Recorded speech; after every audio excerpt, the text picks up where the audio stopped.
चलो बच्चों, कैसे हो आप सभी? बढ़िया। ठीक है बेटा, देखो आज हम लोग एक नया यूनिट करेंगे 12th क्लास का। मैग्नेटिज्म, चुंबकत्व हिंदी में से बोलते हैं बेटा, है ना। इस यूनिट से एयरफोर्स के एग्ज़ाम में बहुत ज़्यादा सवाल आते हैं और कॉन्सेप्चुअल सवाल। बहुत बड़ा न्यूमेरिकल नहीं आएगा, बहुत हार्ड नहीं आएगा, आसान सा सवाल आएगा। अगर आपको बेसिक पता होगा 100% आप इसे ज़रूर कर पाओगे। ऐसे सवाल ये होते हैं जो स्कोर बच्चे का बनाते हैं, उसे मेरिट लिस्ट में लेकर के आते हैं। बच्चा 8 नंबर 9 नंबर तो ले आता है, लेकिन 12-15 नंबर तक पहुंचने के लिए उसे मैग्नेटिज्म जैसे टॉपिक को अच्छे से क्लियर करना होता है ना। तो ये लंबा टॉपिक है बेटा, छोटे छोटे वीडियोस पे आएंगे तो 2 क्वेश्चन आपके 100% डन होंगे, ठीक है। तो बेटा सबसे पहली बात यहाँ पे मैं आपको समझाऊंगा कि चुंबकत्व कैसे होता है ना बेटा। इसको एक्सप्लेन करने के लिए एक मॉलिक्यूलर थ्योरी है हमारे पास, आणविक सिद्धांत। ये क्या बोलता है बेटा कि जितने भी चुंबकीय पदार्थ हैं सबके अंदर चुंबक होता है। जितने भी चुंबकीय पदार्थ हैं सबके अंदर चुंबक होता है, लेकिन वो चुंबकीय व्यवहार दिखाते कब हैं? मैग्नेटिक बिहेवियर वो तब दिखाते हैं जब वो मैग्नेटाइज किए जाते हैं, यानी कि चुंबकित किए जाते हैं। उसके पहले वो मैग्नेटिक बिहेवियर नहीं दिखा पाते हैं। फॉर एग्जांपल, अगर हम एक लोहे की कील लें, अब आप लोहे की कील से अगर दूसरी लोहे की कील चिपकाओ तो कील उस पर चिपकेगी नहीं, क्योंकि वो अभी चुंबकित नहीं है, पहली वाली कील। अब अगर पहली वाली कील को आप एक चुंबक से चिपका दो और अब उस कील से दूसरी कील चिपकाओ, तब वो सारी कील आपस में चिपक जाएंगी, क्योंकि पहली वाली कील चुंबकित हो चुकी है बेटा। तो किसी चुंबकीय पदार्थ में, मैग्नेटिक सब्सटेंस में मैग्नेटिक बिहेवियर तब आता है जब वो मैग्नेटाइज्ड होता है। उससे पहले क्यों नहीं होता बेटा? उससे पहले इसलिए नहीं होता है क्योंकि ये डायग्राम हमें बेटा देखना पड़ेगा, पहला वाला। ये अनमैग्नेटाइज्ड अवस्था में सारे चुंबक जो हैं वो ऐसे अस्त व्यस्त तरीके से आपस में घूमते रहते हैं, लेकिन जब उन्हें हम मैग्नेटाइज कर देते हैं तो उस सब्सटेंस के सारे चुंबक, सारे जो छोटे छोटे अणु के चुंबक थे, वो एक स्पेशल तरीके से आपस में व्यवस्थित हो जाते हैं और नेट चुंबकीय व्यवहार प्रदर्शित करते हैं। ठीक है बच्चों। अब देखो बच्चों, हमने टॉपिक लिखा है यहाँ पे बार मैग्नेट, इसे बोलते हैं हिंदी में दंड चुंबक। ये इम्पॉर्टेंट टॉपिक है। कैसे बेटा इम्पॉर्टेंट है? यहाँ सवाल कैसे आया है एग्जाम में? सवाल एग्जाम में एक बार यह रखा था कि जो चुंबक की ज्योमेट्रिक लेंथ होती है वो मैग्नेटिक लेंथ का कितना गुना होती है। तो ज्योमेट्रिक लेंथ क्या होती है बेटा? चुंबक की सारी लंबाई यहाँ से लेकर के यहाँ तक, है ना, ये पूरी लंबाई को बोलते हैं ज्योमेट्रिक लेंथ, ज्यामितीय लेंथ। लेकिन बेटा होता क्या है, चुंबक के अंदर पोल्स थोड़ा अंदर होते हैं बेटा। जैसे कि यहाँ पे एक पोल है, देखो है ना, दूसरा बेटा पोल साउथ वाला यहाँ पे है। तो इनके बीच की जो दूरी होती है उसे बोलते हैं मैग्नेटिक लेंथ, या बोलते हैं इफेक्टिव लेंथ। तो जो बेटा ज्योमेट्रिक लेंथ है और इफेक्टिव लेंथ है, इफेक्टिव लेंथ यहाँ पे कम है ना, तो 5/6 है ज्योमेट्रिक लेंथ का, या नियर अबाउट 83%। तो ये डेटा आपको याद रहना चाहिए बेटा कि जो इफेक्टिव लेंथ है चुंबक की, ज्योमेट्रिक लेंथ का कितना परसेंट होता है? हम बोलेंगे 83% होता है। ठीक है बेटा। अब बेटा चुंबक के अंदर जो पोल होते हैं उनकी कुछ ताकत होती है, उनकी कुछ शक्ति होती है, उसे बोलते हैं पोल स्ट्रेंथ। उसे स्मॉल m से हम लोग लिखते हैं बेटा। लिखते कैसे हैं? स्मॉल m से। पोल स्ट्रेंथ का सिंबल होता है बेटा स्मॉल m। अच्छा, ये एक स्केलर क्वांटिटी है, इसका होता है यूनिट एम्पियर मीटर। ये भी एग्ज़ाम में पूछा जा चुका है। और दूसरी बात पूछी गई बेटा कभी कि पोल स्ट्रेंथ चुंबक की लंबाई पे कैसे डिपेंड करती है। अगर चुंबक को हम 2 पार्ट में काट दें तो पोल स्ट्रेंथ पे क्या फ़र्क पड़ेगा? तो बेटा पोल स्ट्रेंथ लंबाई पे डिपेंड नहीं करता है। हाँ, ये एरिया पे डिपेंड करता है, क्रॉस सेक्शन एरिया पे डिपेंड करता है। जैसे हम अगर बात करें, ये एक चुंबक दिया गया है पहला वाला, ये देखा ऐसे ना बेटा। अब इसे मैं अगर काटना चाहूँ, इसे बेटा हम अगर काटना चाहें लंबाई से ना, ऐसे काटें ऐसे, तो पोल स्ट्रेंथ पे कोई फर्क नहीं पड़ेगा। लेकिन अगर आप इसे बेटा ऐसे काट दोगे बीच से, एरिया आपने आधा कर दिया, जो क्रॉस सेक्शन का एरिया है वो आधा हो गया, तो ध्रुव शक्ति पोल स्ट्रेंथ भी आधी हो जाएगी। तो इसलिए हमने यहाँ पे लिख दिया बेटा कि पोल स्ट्रेंथ एरिया के डायरेक्टली प्रोपोर्शनल होता है। ये बात आपको आनी ज़रूर चाहिए।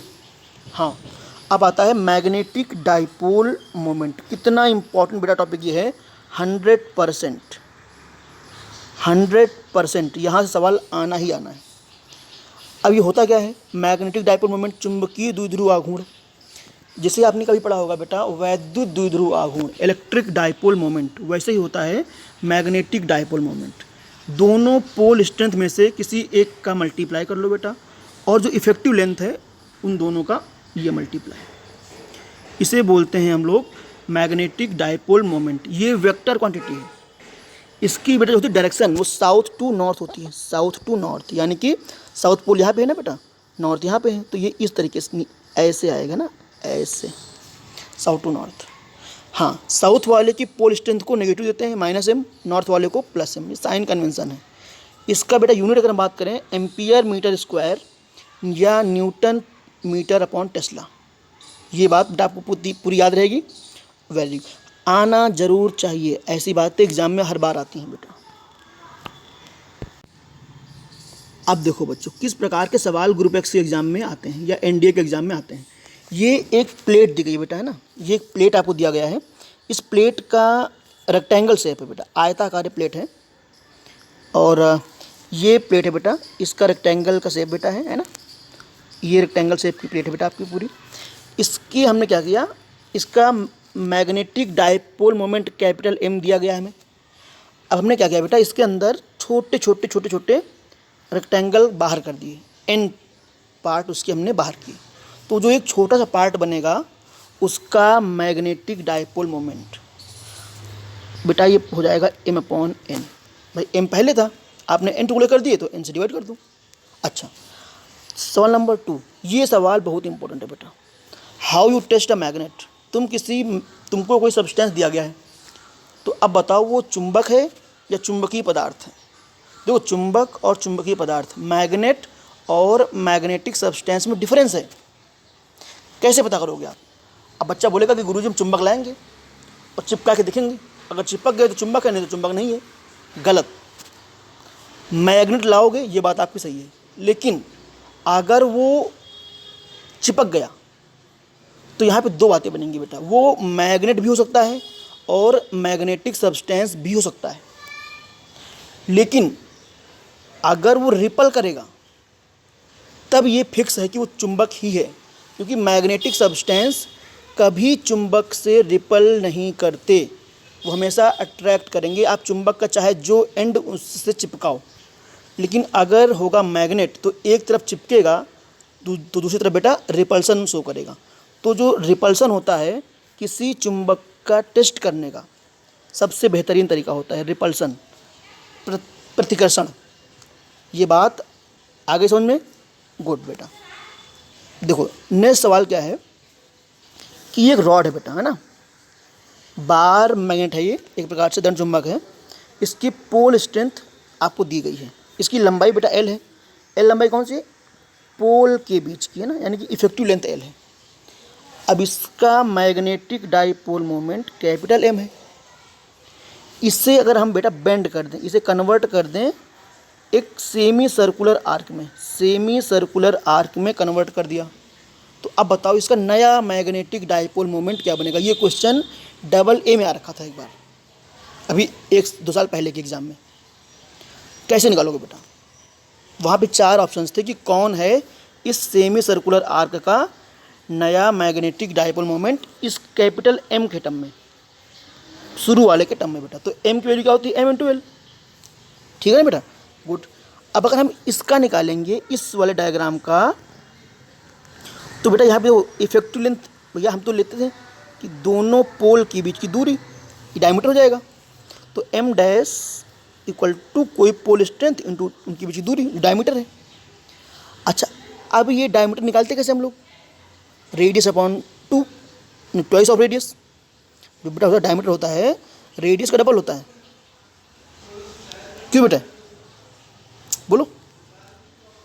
हाँ, तो यहाँ पे देखो बच्चा, ये हमने क्या किया, इसको पाई आर को, इसकी जो सरकमफेरेंस थी पाई आर, उसको लंबाई के इक्वल कर दिया बेटा। तो यहाँ से आर क्या मिल जाएगा हमें?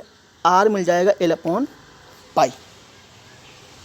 अब बेटा डी क्या होता है? डी होता है 2r, यानी डायमीटर आएगा 2l अपॉन पाई।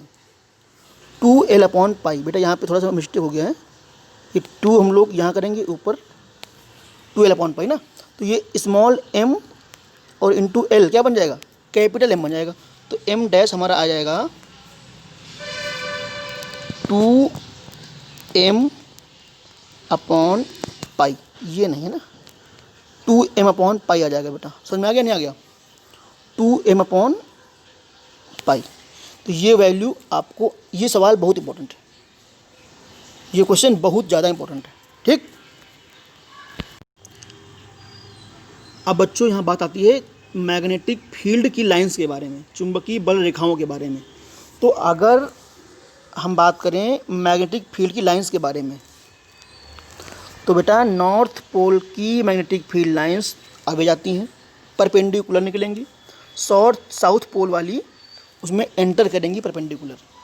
ध्यान रहे बेटा, हम नॉर्थ साउथ पोल को अलग अलग कर नहीं सकते कभी भी, तो ये सपोज किया गया ऐसा। अब अगर हमने साउथ और नॉर्थ पोल का एक साथ बनाया यहाँ पे, तो नॉर्थ से निकलेंगी, है ना बेटा, साउथ में घुसेंगी लाइंस। अब देखो चुंबक के अंदर बेटा क्या प्रोग्राम है? चुंबक के अंदर बेटा प्रोग्राम ये है कि ये साउथ टू नॉर्थ जा रही है बेटा, लेकिन चुंबक के बाहर नॉर्थ टू साउथ। ये डिफरेंस एग्जाम में आ रखा है बेटा एक बार, कि चुंबक के अंदर मैग्नेटिक फील्ड लाइन कैसे जाती हैं, north to south, south to north जाती नहीं, जाती हैं साउथ टू नॉर्थ जाती हैं, याद रहेगा बेटा। या चुंबक के अंदर मैग्नेटिक फील्ड की दिशा क्या होगी? साउथ टू नॉर्थ बेटा, बाहर नॉर्थ टू साउथ, बढ़िया। अच्छा, अगर एक स्ट्रेट करंट कैरिंग वायर हो, उसकी मैग्नेटिक फील्ड की लाइन सर्कुलर बनती है बेटा, और ये सर्कुलर ऐसे हैं कि सभी के सेंटर एक ही हैं। जितने भी सर्कल बन रखे बेटा, ये सभी के सर्कल एक हैं, यानी कि सारी कॉन्सेंट्रिक हैं, संकेंद्रीय हैं बेटा। अच्छा, अब अगर हम बनाएं इस वाले का, ये बेटा magnetic field of circular current carrying coil, तो इस प्रकार से बनती हैं, ठीक है बेटा। इसका हमने फॉर्मूला आपको यहाँ दे रखा है। Magnetic field due to solenoid, ये तो आपको आना ही चाहिए, क्योंकि इसका सवाल अभी एक इंडक्टेंस में आएगा, प्रेरण में, वहाँ पे ये यूज होगा बेटा। तो इसका जो होता है मैग्नेटिक फील्ड, ये होता है mu not an upon L I. यहाँ पे कैपिटल एन क्या है? नंबर ऑफ टर्न्स, एल बेटा इसकी लंबाई। हाँ, ये इसको बेटा हम लोग ऐसे भी बोलते हैं, mu naught small n I. Small n क्या बन गया? N upon l. गुड। अच्छा बेटा, तो ये आपके मैग्नेटिक फील्ड लाइंस का आइडिया था। यहाँ पे सवाल एक आता है कि सोलेनॉइड में अगर करंट पास कराएं तो वो सिकुड़ता क्यों है? सिकुड़ता इसलिए है बेटा, क्योंकि यहाँ देखो, यहाँ सारे करंट जो हैं सेम डायरेक्शन में जा रहे हैं। तो जब करंट होती है सेम डायरेक्शन में, तो दो तार आपस में अट्रैक्ट होते हैं बेटा, और जब करंट हो अपोजिट इन डायरेक्शन, तब दो तार रिपल्सन शो करते हैं। ये भी एग्जाम में पूछा गया है। तो बच्चों, ये था आपका आज का शुरुआत मैग्नेटिज्म का। इस पर भी हम लोग बहुत काम करेंगे, और वादा है कि आपका एयरफोर्स का एग्ज़ाम निकाल के मानेंगे हम। जितना पढ़ा रहे हैं उतना ही अगर पढ़ते रहे आप, तब भी आपका एग्ज़ाम निकलेगा, 100% निकलेगा। जय हिंद बच्चों। और हाँ, इस वीडियो को भाई शेयर करो बच्चों में, आपस में जितने दोस्त आपके हैं सबको पहुँचाओ इसे, ठीक है बेटा। Very good.